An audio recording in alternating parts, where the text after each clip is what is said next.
Members, this debate is concluded. The question is that the motion be agreed to. Those of that opinion will say aye. Aye. To the contrary, no.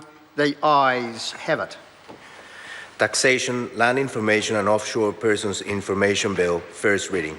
The question is that the Taxation, Land Information and Offshore Persons Information Bill be considered by the Finance and Expenditure Committee. Those of that opinion will say aye.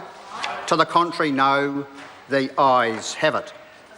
The Honourable Louise Upston.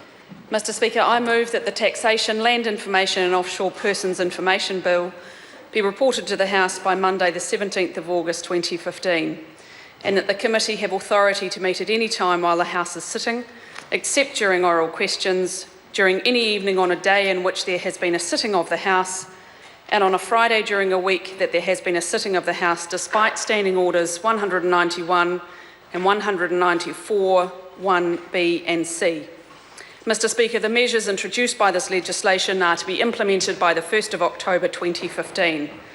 To ensure the legislation can be passed through all stages by the 1st of October, a shorter than usual Select Committee process is necessary. As I said during my speech, this bill will authorise some of the measures announced as part of Budget 2015.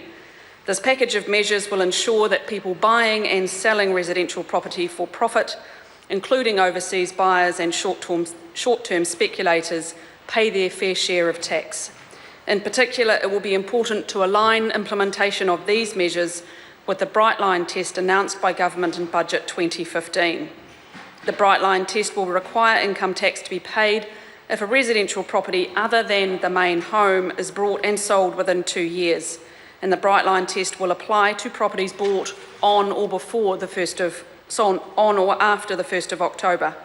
The early report back date will allow us to put in place regulations that are necessary to support this legislation by the 1st of October.